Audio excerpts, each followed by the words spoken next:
आपने स्कूलों में पढ़ा है कि कैलकुलस का आविष्कार न्यूटन ने किया था जब उनके सिर पर एक सेब गिरा। लेकिन ये कहानी पूरी सच नहीं है। असली कहानी शुरू होती है भारत में न्यूटन की जन्म से 250 साल पहले। 14वीं सदी की Kerala school of astronomy and mathematics के विद्वानों ने वो कर दिखाया था जो दुनिया सोच भी नहीं सकती थी। इनमें सबसे प्रमुख थे संगम ग्राम के माधव, एक महान गणितज्ञ और खगोल शास्त्री। माधव और उनके शिष्यों ने कैलकुलस के सबसे जरूरी सिद्धांत इन्फिनिट सीरीज एक्सपेंशन की खोज की थी। ये सारी अविश्वसनीय खोजें युक्ति भाषा जैसे ताड़ के पत्तों पर लिखे ग्रंथों में दर्ज हैं।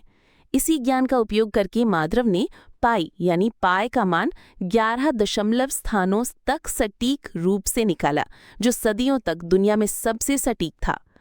लेकिन सवाल ये है कि उन्होंने ये सब क्यों किया? जवाब है ब्रह्मांड के रहस्यों को समझने के लिए। उनके ग्रहों के मॉडल उस समय के यूरोपीय मॉडल से कहीं ज्यादा सटीक थे, जो उनकी उन्नत समझ का प्रमाण है। तो हाँ, न्यूटन और लाइबनिज़ द्वारा कैलकुलस को व्यवस्थित करने से लगभग 250 साल पहले इसके मूल सिद्धांत भारत में खोजे जा चुके थे। तो क्या ये ज्ञान केरल से यूरोप तक जेसुइट मिशनरियों के जरिए पहुंचा? क्या ये सिर्फ एक संयोग है या इतिहास का सबसे बड़ा अनकहा रहस्य? आप क्या सोचते हैं? इसका मतलब ये नहीं है कि न्यूटन का काम महत्वहीन है। उन्होंने इन सिद्धांतों को एक संपूर्ण एकीकृत प्रणाली में विकसित किया, लेकिन उस शानदार इमारत की नींव सदियों पहले भारत में रखी गई थी, एक ऐसी सच्चाई जिसे भुला दिया गया है।